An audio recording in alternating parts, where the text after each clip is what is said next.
Hello friends, welcome to एलिवर academy. इस video lecture में हम सीखेंगे इंजीनियरिंग मैथमेटिक्स थर्ड की एक नई यूनिट के बारे में जिसका नाम है Fourier transform and Fourier integrals. तो शुरू करते हैं इसके सिलेबस से। Number 1 Fourier transform, second inverse Fourier transform, इन्हीं के बेसिस पर Fourier sign and inverse Fourier sine transform, similarly Fourier cosine and inverse Fourier cosine transform, next convolution theorem and application of Fourier transform to simple one-dimensional heat transfer equations and lastly Fourier integrals। तो ये कुछ topics हैं जो हम इस unit में complete करेंगे one by one. तो फर्स्ट टॉपिक है फोरियर ट्रांसफॉर्म। इसको रिप्रेजेंट करते हैं कैपिटल एफ से, मींस हम कैपिटल एफ को कहीं भी पढ़ेंगे तो उसको हम फोरियर ट्रांसफॉर्म पढ़ेंगे। डेफिनेशन देखिए, late fx be a function then its Fourier transform is denoted by Fourier fx। देखो क्या पढ़ रहे हैं हम इसको, Fourier fx is equal small F S.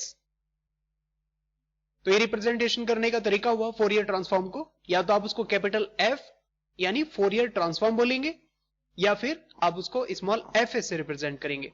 And is defined as F S equal Fourier F x equal integration limit minus infinity to plus infinity small F x into E की power आल्टा S x D X, जहां पर X की जो range है वो minus infinity to plus infinity होगी। ये बहुत इंपॉर्टेंट फॉर्मूला है भाई, ये पूरे फोरियर ट्रांसफॉर्म में हमारा काम आएगा। नेक्स्ट है इनवर्स फोरियर ट्रांसफॉर्म, जिसको हम कैपिटल एफ इनवर्स से रिप्रेजेंट करते हैं। डेफिनेशन देखिएगा, let F S be the Fourier transform of small F x then its inverse Fourier transform is denoted by F inverse F S equal small F x and defined by F x equal F inverse small F S equal 1/2 pi integration limit minus infinity to plus infinity F S into E की power minus आल्टा S x into D S. इसमें भी जो S की range है वो minus infinity से plus infinity रहेगी। इस तरह से आप देख सकते हैं फोरियर ट्रांसफॉर्म एक्स के रिस्पेक्ट पर इंटीग्रेशन है, जबकि इनवर्स फोरियर ट्रांसफॉर्म एस के रिस्पेक्ट पर इंटीग्रेशन है।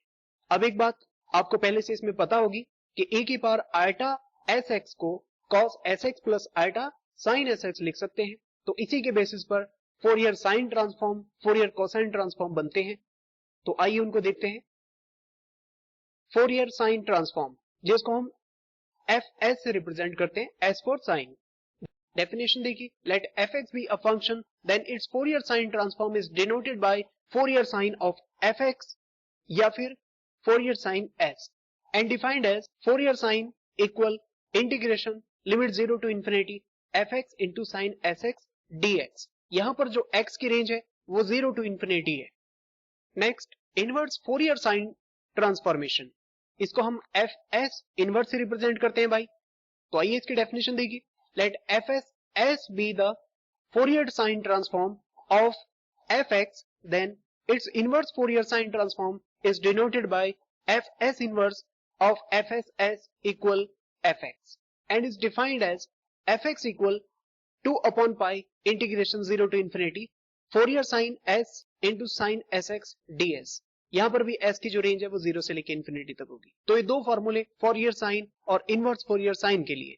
सिमिलरली फोरियर कोसाइन ट्रांसफॉर्म या capital F C, definition let F x be a function then its Fourier cosine transform is denoted by F C of F x या F C S and is defined as F C S equal integration limit 0 to infinity F x into cos S x D x. यहां पर भी x की जो range है वो 0 to infinity है। Next inverse Fourier cosine transform f c inverse, definition let f C s be the Fourier cosine transform of F x then its inverse Fourier cosine transform is denoted by F c inverse of f C s या फिर f x and is defined as f x equal 2/pi integral 0 to infinity f C s into cos S x d s. यहां पर s की जो range है फिर से वही 0 टू इंफिनिटी होगी। तो इस तरह से आपने देखा कि फोरियर कोसाइन फोरियर साइन के जैसा ही है, बस यहां पर साइन की जगह कॉस एस एक्स लिखा है। आगे बढ़ते हैं। Some important tools for Fourier transform जो इसमें बहुत काम आने वाले हैं। नंबर 1, ये एक बेसिक सा इंटीग्रेशन का क्वेश्चन है भाई, जो +2 स्टैंडर्ड का है, लेकिन इसका यहाँ पर जो रिजल्ट है वो बहुत काम आता है। इसलिए हम चाहते हैं कि आपको ये एक बार करा दिया जाए ताकि जब हम इसके रिजल्ट को डायरेक्ट यूज करेंगे तो आपको प्रॉब्लम ना आए। देखिएगा ये हम +2 में कैसे किया करते थे। सॉल्यूशन को आई माना, इंटीग्रेशन e की power ax sin bx dx, ठीक है। अब हम इसमें बाय पार्ट से इंटीग्रेशन करेंगे। आइलेट से हम sin bx को फर्स्ट फंक्शन मानेंगे। देखिए कैसे, i equal first function sin bx को रोका, सेकंड e की पावर x का इंटीग्रेशन अपॉन पर coefficient minus integral first function sin का डिफरेंशिएशन cos bx और डिफरेंशियल कोफिशिएंट b आएगा इनटू सेकंड का इंटीग्रेशन फिर से e की power ax upon a dx। अब इस इंटीग्रेशन में फिर से दोबारा बाई पार्ट इंटीग्रेशन लगाना होगा जिसमें cos bx को फर्स्ट फंक्शन मानेंगे। अब क्या होगा, i equal sin bx into e की power ax upon a as it is minus first function cos bx को रोका into b as it is, second function e का हम इंटीग्रेशन करेंगे तो e का e हुआ, एक और a आएगा कोफिशिएंट में तो a स्क्वायर हो जाएगा, माइनस आता है लेकिन बाहर भी माइनस है तो इस वजह से प्लस हो जाएगा। इंटीग्रेशन फर्स्ट फंक्शन cos का डिफरेंशिएशन तो minus sin bx into b और एक b पहले से है तो इसलिए b स्क्वायर हो गया इंटू सेकेंड का इंटीग्रेशन करेंगे तो वापस एक ही बार ax upon a square into dx हो गया। अब आप देखेंगे कि जो इंटीग्रल है ये वापस से i बन गया, तो इस तरह से हम इसको b square upon a square into i लिख सकते हैं। अब i वाले टर्म्स वन साइड की और वन साइड करने के बाद हम इसके i को कॉमन लेकर के इसका फाइनल आंसर कुछ इस तरीके से बना सकते हैं। तो ये जो हमारा येलो बॉक्स में आंसर है i इज इक्वल e की power ax whole upon a square plus b square into a sin bx minus b cos bx, ये बहुत यूज होगा, हम इसको डायरेक्ट यूज करेंगे इसलिए हमने इसको यहाँ पर सॉल्व कर दिया है। इसी के साथ में एक और क्वेश्चन है, देखिए भाई दूसरा सवाल आपकी स्क्रीन पर है, e की power ax into cos bx, जब हम इसको इंटीग्रेट करेंगे तो पुरानी क्वेश्चन की तरह इसमें भी बाय पार्ट लगेगा। तो इसके सॉल्यूशन में हम इसे लेट करते हैं i इक्वल, फिर हम बाय पार्ट लगाएंगे cos bx को फर्स्ट फंक्शन मानते हुए, तो फर्स्ट फंक्शन मानेंगे तब देखिए क्या होगा, i is equal first function cos bx को as it is, second function e की पावर ax का इंटीग्रेशन करेंगे तो अपन पर कोफिशिएंट और आएगा minus integral first function cos का करेंगे minus sin bx into differential coefficient b आएगा इंटू सेकंड का इंटीग्रेशन आया तो e की power ax upon a into dx। फिर से इसमें हमें बाय पार्ट लगाना पड़ेगा sin bx को एज अ फर्स्ट फंक्शन मानते हुए, तो देखिए क्या होगा, i is equal cos bx into e की power ax upon a as it is, minus minus plus हो गया है, फर्स्ट फंक्शन sin bx को ऐसे ही रखा into b as it is, second function का इंटीग्रेशन करेंगे तो e की पावर ax इंटू a और a के पहले से है इसलिए a स्क्वायर हो गया, माइनस फर्स्ट का डिफरेंशिएशन करेंगे तो cos bx इंटू b और एक पहले से है तो इसलिए b स्क्वायर हो गया इंटू सेकेंड का इंटीग्रेशन e की power ax upon a square into dx। अब आप देखेंगे इसके इंटीग्रल के अंदर ये वापस से i आ गया, तो इसको हम ठीक करके लिखें तो ऐसे लिख सकते हैं minus b square upon a square बाहर और इंटीग्रल i बन चुका है। i वाली टर्म्स को वन साइड करेंगे और इनका एलसीएम लेकर के ठीक कर देंगे तो देखिए इसका रिजल्ट भी कुछ इस तरीके का आ जाएगा। तो ये जो येलो बॉक्स में लिखा है ये वाला भी हम रिजल्ट डायरेक्ट यूज करेंगे, फोरियर ट्रांसफॉर्म में इसका बहुत ज्यादा यूज आएगा। तो इस तरह से आपको ये दो रिजल्ट डायरेक्ट यूज करने हैं फोरियर ट्रांसफॉर्म के अंदर। कुछ जनरल कॉन्सेप्ट और हैं उनको और देख लेते हैं।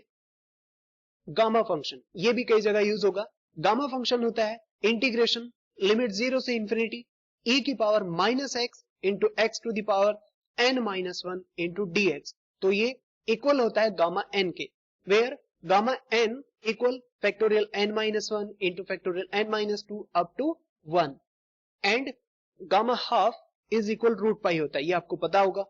फॉर एग्जाम्पल जैसे हमें गामा 5 खोलना है तो एक कम होके खुलेगा 4 3 2 1, तब हम इसे मल्टीप्लाई करके 24 लिख सकते हैं। इसी तरह से अगर हम फ्रैक्शन गामा 5/2 को खोले तो एक कम होके 3/2 इंटू 1/2, फिर लास्ट में रूट पाई से मल्टीप्लाई किया तो देखिए क्या आया 3 रूट पाई अपॉन 4। इस तरह से आपको गामा फंक्शन का थोड़ा बेसिक कॉन्सेप्ट पता होना चाहिए। नेक्स्ट लिमिट प्रॉपर्टी, ये भी एक प्रॉपर्टी है भाई जो बहुत काम आती है।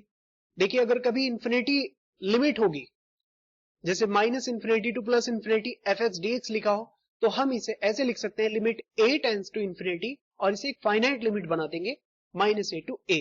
इसका मतलब भी वही है जो लेफ्ट साइड पे लिखा हुआ है। ये क्यों पढ़ाया जा रहा है भाई, क्योंकि इसके लिए हमें पढ़ना है ऑड फंक्शन। ऑड फंक्शन क्या होता है, if f of minus x is equal minus F x, यानी अगर हम x को माइनस एक्स रिप्लेस कर दें और फंक्शन विद माइनस वापस आ जाए देन एफ एक्स को ऑड फंक्शन कहेंगे। और इस केस में integral minus a to a f x D x इसकी वैल्यू 0 होती है।